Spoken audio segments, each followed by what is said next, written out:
Hi everyone! It looks like we don't have anybody logged into, well, I'm saying hi everyone to basically nobody right now that I know of. We don't have any viewers right now. My name is Jenkins. I am the young adult librarian for the Coeur d'Alene Public Library, and you are joining us hopefully for Grave Mercy Digital Chat number 4 about Grave Mercy by Robin Lefevers. And I'm just going to go ahead and wait a couple of minutes to see if we have anybody join us. If not, I'll go through and do the chat, and then hopefully you'll be able to watch it on the archives. You can access the archives either from the homepage of our Edmodo, or you can go to the website for Newfangled, which is www.newfangledbookclub.wordpress.com. And that'll give you all of the archives of all of the chats that we have done from basically the beginning of the entire book club. So you'll be able to access all of the different videos using that resource. Definitely check it out. It has all of the different newsletters that we've had over the past few months, and then has all of the great information about upcoming meetings, has the page numbers and chapter numbers written out, so just a really great resource for you guys. I'm just going to go back and check for Edmodo to see if we have anybody that has posted. Looks like Nicole is online. Hi Nicole, welcome back. I'm glad you're able to join us for this hangout. We had a lot of things happen in this section of Grave Mercy, so I'm really excited to get started talking about it. Give me just 2 minutes to get everything logged in on Edmodo on my other computer and make sure that I have everything ready to go, and we'll get some questions going. For now, though, I would love it if all of you that are joining us would respond to the opening question that I've already posted on Edmodo. So, like I said, a lot of different things happened in this chapter, so my question for you has a little bit of a preamble to it. A lot of important revelations were made in this section of the book. The fading of the mark on Madame Yvern's neck revealed that Mortaine's will can be changeable. Ismay's conversation with the herb witch revealed her father was behind her attempted abortion when she was still a baby inside her mom's stomach. And Duval's poisoning led to Crenard being revealed as the French informant that Ismay has been seeking this entire time. So most of these revelations caused some form of betrayal, or they revealed some form of betrayal that was happening. Are there any characters that are left in the story that haven't betrayed someone? There's all sorts of different alliances and betrayals going on. Is there anybody that still remains good at their core?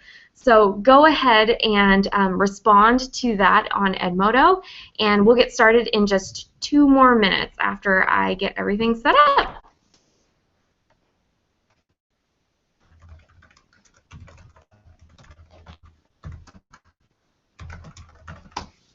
How is everyone liking the book so far, too? I'd love to hear your opinions on it. It is a bit of a slow burn for me. I personally do not read this kind of book, so the more romance, historical fiction, those sorts of things aren't really my bag. But I am really getting into the story now that things are really starting to, become a little more dire for the Duchess. I'm kind of worried for Anne's safety at this point. So lots of questions to that effect for you guys. Please go ahead and respond to that question. If you don't want to respond to it, we're going to get started now that I almost have everything up and running. Sorry, I had to find a last-minute location because I didn't have my office free this afternoon. So now we're going to go ahead and get started.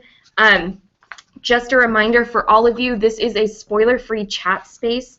Right now, we have only read officially through chapter 46 in the book, so make sure that we are only discussing the events that happen up until that point. For those of you that are following along with our chapter reading assignments, like I am, I really don't want to have the ending of this book spoiled. So if you could please respect that, that would be amazing. Just make sure that you keep your answers to these questions spoiler-free on the Edmodo space. So now that I have all of my questions loaded up and ready to be posted onto Edmodo, finally, we're going to go ahead and get started. I'm just going to move basically through all of the different pages of the book, and we'll go from the beginning of this section all the way to the very end a little bit, because there are a lot of really important conversations that happen in this section. I would say that the most important things that happen in chapters 38 through 46 were really the conversations. There were all sorts of other things going on, obviously, like a little bit of violence, because that happens throughout this book. It's a book about assassin nuns. How can you have a book like that without violence? But you know, there's the poisoning of Duval that's going on. There's all sorts of different action-packed scenes that are happening, but the real meat and like goodness for this section comes from the different conversations that Anne has, or that Ismay is having with the people that she's interacting with. So really great conversations with Madame Yverne, and then also with the Herb Witch, and then a couple of really great conversations that she's having with Cunard, and then the Duchess herself, who is becoming much more shrewd in the decisions that she's making towards her own life. So really, really great to see that character development, and I'm really looking forward to seeing what happens to her. So we've just come out of a really, really action-packed sequence. In the last section, Nick talked a little bit about it last week. There was an attempt on Anne's life, and she luckily survived it, and the assailant has been captured at this point, and they have him basically in a cell waiting to be questioned, but he, now we find out, is dead, so he has been dispatched of. And Ismay, in this section, okay, so a couple of different things happening. Duchess survived the attempt on her life. Ismay is now being revealed as an initiative Mortain. So they're now realizing, oh my gosh, this person that we thought was just some lowly little love-struck teenager is actually an assassin that has been in our midst this entire time. So the advisors are kind of getting a little more wary of Duval's involvement in that. And now Duval has gone into hiding as well. Rieux and d'Albret have taken Nantes, which is another city in France. It's the capital of Brittany. So it's Anne's capital that she has had to flee because of the plague. And they've also, I guess, taken a bunch of different cities. And now Duval is being slowly poisoned by some unknown source that, well, we kind of find out is, you know, Cunard. Through this section. But what the heck is going on? There's so many different characters and there's so many different things happening in this chapter. I hope I am not the only one that is so confused by the number of names that are being sent around with all of these different actions. So we're just going to pick it apart piece by piece, and we're going to start with the assailant and Ismay's attempt to question his soul. So really he is the person that I am now referring to as the man without a soul. Can everyone hear me all right, too? I didn't ask that. Usually I like to ask that just to make sure the volume is okay. Nicole, I think you're my lone viewer right now, but just let me know if you're not able to hear me at any point, and I'll try to check on that and make sure the mics are working properly and everything, because I know it's been hard to hear me in the past. But anyway, the man without a soul. So on page 406, the Duchess survives the attack and the attempt on her life, and Ismay is revealed to be an assassin nun, which really is something that just makes me chuckle every single time I say it. I've had, I don't know how many people ask me, oh, what's that book about? And I say assassin nuns, and they just kind of like, what? So it's very interesting. Anyway, inspecting the body of the attacker, Ismay discovers that he does not have a soul for her to question, which is something that she has encountered in the past dealing with dead people. So on page 406, she asks herself, is that the price of acting without Mortain's blessing? To be emptied of our divine spark. So she is kind of starting to worry about this herself. She's starting to question her charges and her basically commands from the nuns over in at the convent. So she's kind of viewing this, oh my gosh, could this really happen? Could somebody's soul be taken from them by death for not obeying his will?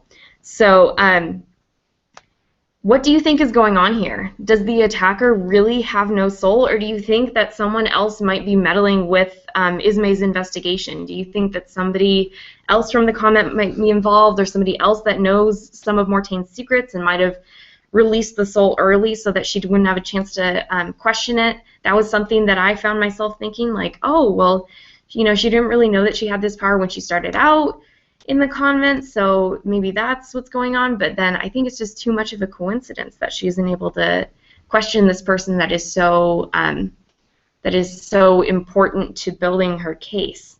Okay, great. I'm glad that you can hear me all right, Nicole. I'm going to post this question so that we can respond to it.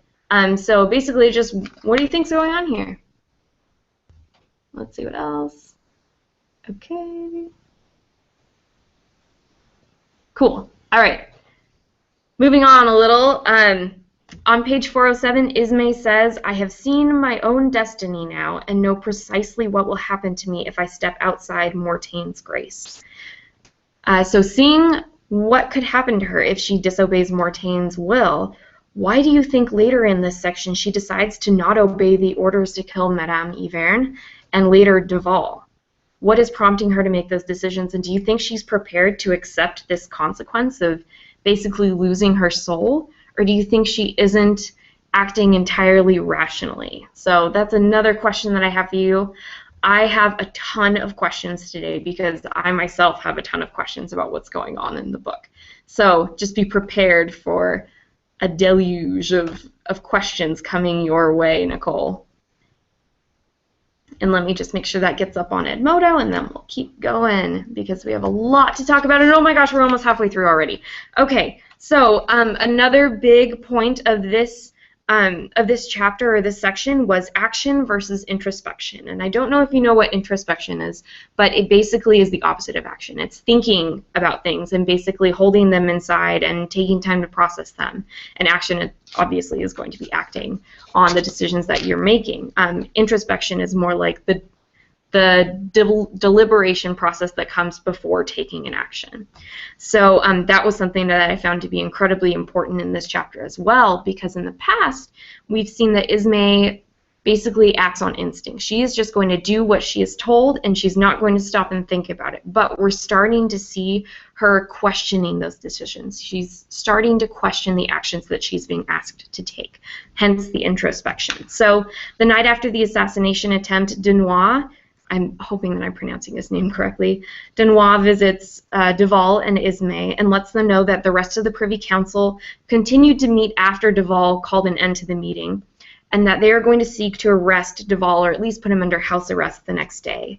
Duval is obviously angry about this, and he asks why they're taking his frustrations out on him. That's basically what he's asking is, why are they doing this? Why are they acting so rashly? I'm the only one that's really on Anne's side. Why are they making these choices? And Dunois responds by saying, because they feel powerless and wish to take some action, even if it is not the right one. This was one of the most poignant quotes that I found through this entire section of the book, because this really has characterized what Ismay's actions have been throughout the entire first 2/3 of the novel. So where else in the story have we seen characters taking action even if they weren't sure if it was the right action? Again, I just kind of like gave away all of that. Basically, you could say anything that Ismay has done up until this point. So let me go ahead and post that question for you on Edmodo and give you just a little bit of background and with that post as well. Copy and paste. There we go. Okay, and let's see if we have any responses to those questions. Okay, it also looks like Megan has joined us. Hi, Megan. Welcome back to the chats. I'm glad you were able to join us. Right now, oh, I don't know the page numbers, Megan. Let me see what the furthest page is that I have in here. I think we're going to be on page 482. That's the page that we're supposed to be at right now. If you haven't made it that far, this might be a little spoilery. Definitely will be a little spoilery. But it'll be through chapter 46, which is page 482. So that's where we're supposed to be at right now. And let's see, so Nicole responded to our question about why she thinks Ismay decides to disobey her orders. Nicole says, I think she has a soft spot for Duval and does not want to have to tell him what she did. I definitely think that's one of the big reasons that she has decided to disobey this order. My whole thought, though, is like, is she really thinking about what the long-term consequences of her actions are going to be, or is she kind of blinded by all of these feelings that she now has for another human being, particularly another, like a man, because she has not trusted them. So thus far in her life, she's had really terrible experiences with the rest of the men in her life. So is she just kind of blinded by this new sensation of feelings, or is she just kind of like knowing that what she's doing is going to be right, and kind of trusting in that as a guiding force for her? Okay, cool. Looks like there might be one more. Okay, so Nicole also responded to another post. Awesome. Make sure that I have that correctly. I always lose so much time on these chats. Okay.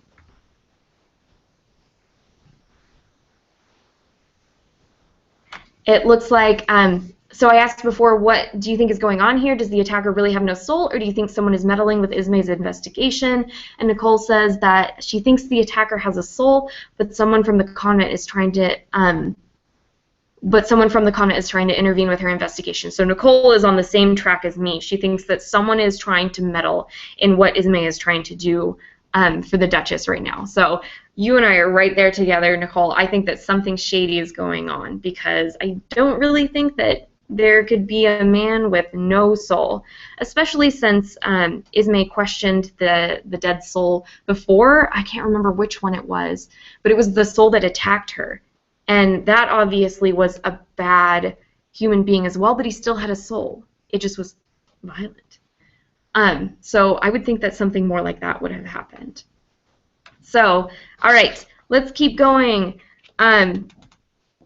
So we just talked about action versus introspection. Now we're going to talk a little bit more about Ismay's attempt at Madame Yvern's assassination.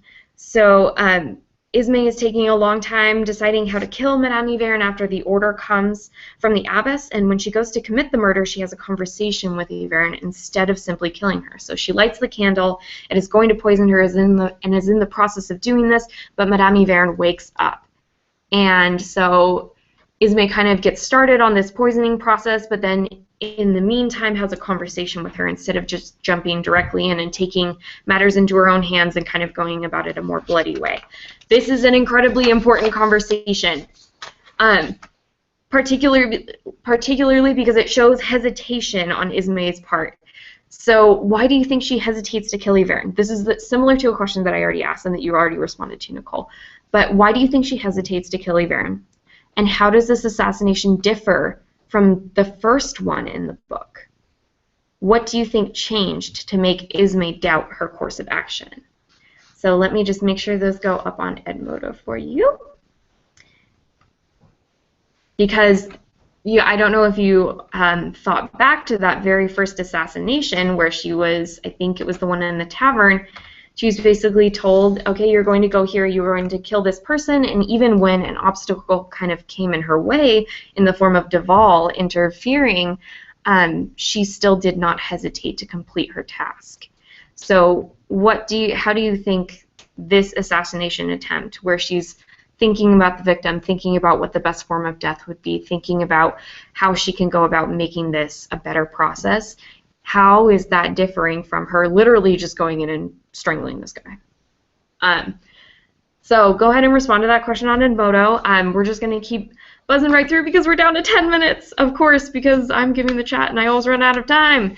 All right, so on page 428, well, actually, that's where we're at right now, but in their conversation on page 429, Madame Yvern describes Duval as one who will put duty and honor before everything, no matter the cost to him or you.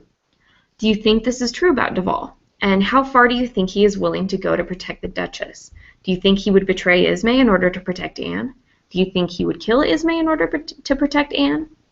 That's a huge question for me right now because he definitely has some very shifty loyalties right now. I mean, not shifty. He definitely has always been loyal to Anne. But right now he's kind of having Ismay come into his life as another very important force and another very important person for him. So who do you think he would choose if he were to have to choose between one of those two, saving one of those two? So go ahead and respond to that one. On Edmodo, obviously, Madame Yvern doesn't have very She has very high opinions of her son, but at the same time hates that he has made the decision to make Anne more important than herself and Francois. So a very, very interesting family dynamic with that. And it looks like Nicole has responded to the question about taking action instead of thinking about things in advance. Nicole said Ismay killed people that she did not even know Martel. So definitely she basically leapt before she looked with that one, and then found out later that, oh my gosh, if she had just let that man live, maybe Duval could have questioned him and found out who it was that was actually being an informant to the French. So definitely, that is a serious example of that going on in this book. Thank you so much, Nicole, for putting that down there. Okay, so more and more and more stuff about this conversation that Ismay is having with Madame Yverne. Yverne becomes frustrated that Ismay will not promise to protect Francois at one point. And on page 430, she says, "Do not sit in judgment of a stupid girl. You do not know what it is like having your life run by men. You have no idea what it is like to have no choices, not one thing to call your own, not even your children. Do you think that Ismay is as free as Madame Yverne thinks? She makes it sound like Ismay has all of these different freedoms that she isn't afforded. And yes, she does have freedom to an extent, in a different way than what Madame Yverne has." So let me post that question, and then there's going to be a follow-up question to that, because this is a really, really important point of this book, is kind of asking, what is freedom? And that was one of the main things that Ismay left her life in her hometown for, was to have freedom from having to marry Guillot or having to be under her father's rule for the rest of her life. She had the freedom at the convent to basically live a life that was free of fear from those men. What is freedom in the lives of all of these different women? So continuing on with this question, Ismay responds that no woman has the choices you speak of. She cannot choose whom she marries, or which family she is born into, or even what her role in this world will be. A lot of what Ismay talks about comes from a concept called predestination. And if you haven't heard of predestination before, it's basically the idea that all of the decisions that you made in your life are already predetermined when you're born. So you're born and your entire life is mapped out for you, and you kind of get to make small decisions here and there, but basically all of the big things that happen in your life are already pre-planned, which is kind of what she's hinting at here. So what do you think about this? How much control do people really have in their own lives? Do you think that, like Ismay is saying, when a person is born into a family or born into a certain situation, they really have no control over that and kind of have to make their decisions based off of the circumstances that they're given, and those decisions sometimes aren't entirely their own? Or do you think that people have more control over what is happening in their lives? So two very different perspectives. I would say Ismay thinks that she has a little bit more control over her life than Madame Yverne thinks. So who do you side with in that argument, Madame Yverne, or do you side with Ismay? Or do you have a completely different opinion of what's going on? Zach, welcome! I'm glad you were able to join us. Let's see, Zach responded to one of our posts, and he responded to the question about Duval and how far he's willing to go to protect the Duchess. Zach thinks that it's true about Duval and that he would go to any length to protect the Duchess. So irregardless of his feelings to Ismay, you think that he would kill her in a heartbeat in order to protect the Duchess. I think that there is definitely some truth to that, but I don't know. We'll see how the story turns out. Okay, moving on. We have a lot more to cover, and we have about 6 minutes. So Duchess Anne, Madame Yverne, and Ismay all come from very different backgrounds and stations in life. So some are very highborn, some play the role of mistress, and then Ismay is coming from a very low-born position and then, kind of gains power through her actions at the convent. But they all have similar constrictions placed on them just because they are women. So they've all had to make difficult decisions in their lives. Who do you think has had the most challenges? Who do you think has had the most challenging life so far? And whose life would you want the least? So kind of more of an opinion question. Definitely no right or wrong answer on that one. They all have different struggles that they face on a daily basis, and they've all had different things that they've had to overcome in their lives. Obviously, I I think we would all make the decision to not have to live any of their lives, but if you did have to pick one, whose would you definitely not want? Okay, so continuing on, we are getting more orders from the convent. The order finally comes that Ismay needs to kill Duval. We all knew it was coming at some point. We knew that Crenard is obviously not a good guy, and so he was definitely going to be pushing for the assassination of Duval, who was basically the last person standing in his way from controlling the Duchess. So unlike when the order for Yvern came, where she kind of deliberated, Ismay does not hesitate to respond to the order, at least in her own head. So she doesn't necessarily send a letter back, but she definitely says, I cannot kill him, mark or no. We've been shown throughout the book that every action or lack of action has a consequence. So my question is gone. I had a question for this. I will post it later. Okay, so every action or lack of action has a consequence. What do you think is going to be the consequence of basically Ismay deciding not to murder Duval? Okay, moving on to an incredibly important conversation, the most important conversation I think in this entire section. Sorry that I had that big lapse of memory there. The Herb Witch. This is probably the most important thing that has happened in the book so far for me because it changes all of Ismay's backstory for me.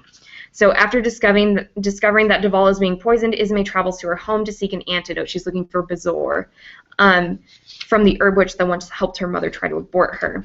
So from this Herb Witch, Ismay learns that it wasn't her mother's choice to have Ismay aborted, but her father's. How do you think this news about Ismay's mother changes things for her, or does it really change anything for her?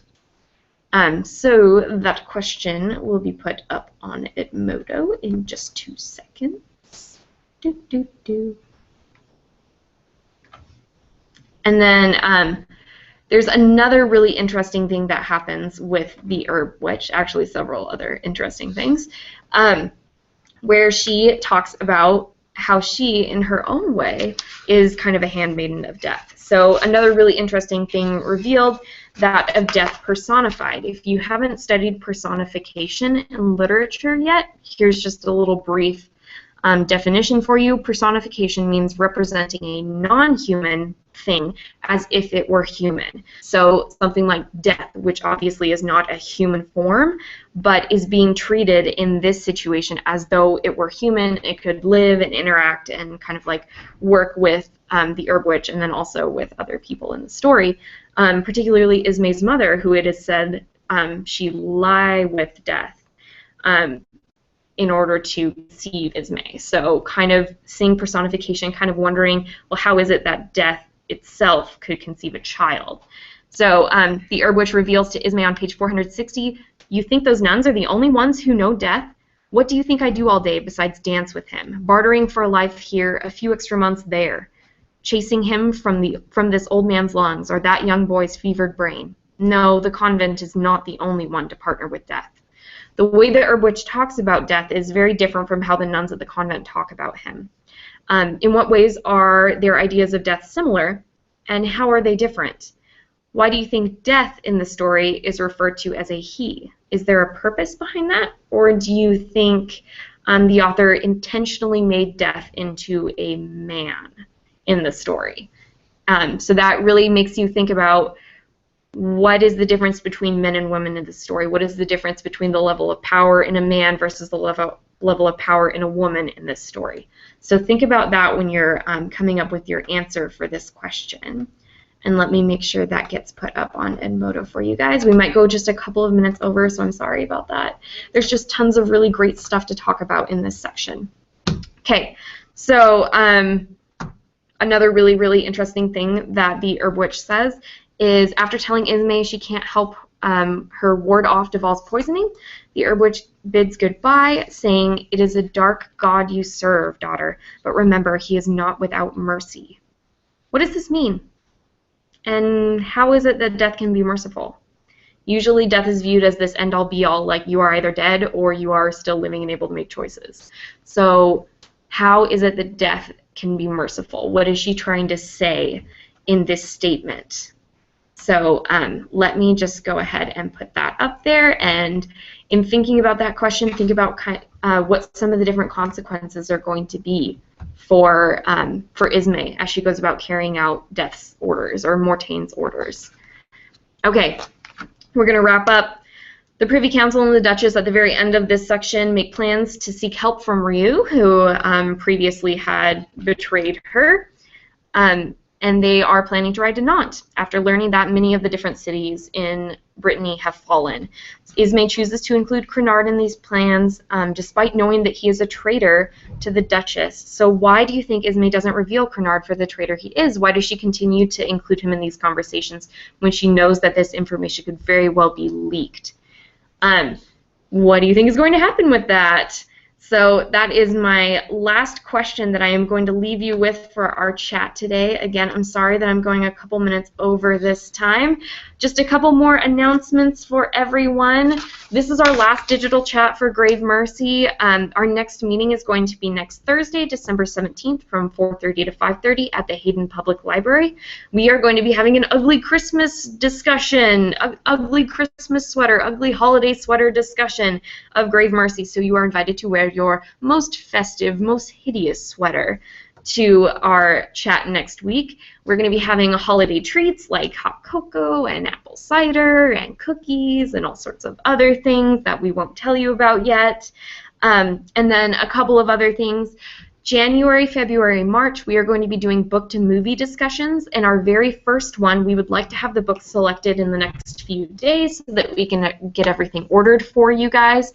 If you could go ahead and use the Survey Monkey that Nick posted last week in order to vote for your favorite book from the list of choices that we have for you. I'll go ahead and post that survey link again so that you can fill that out. But make sure you have that filled out because we're going to have to pass out books at the meeting next Thursday. So make sure you are there. I look forward to seeing you there. We have a lot of really awesome choices for book-to-movie discussions. If you don't know what that means, it really means that we're going to be reading the book, and then at the end of month meeting, we're going to be watching the movie and then discussing it. Okay, I've gone way over my time with you guys for now, so make sure that you vote for that, and thank you so much for joining me for the chat. I'll post that link up for you guys and kind of take over and respond. Take note of all of your different discussions that I wasn't able to get back to and respond later. Thanks everyone for joining me, and we'll see you next time.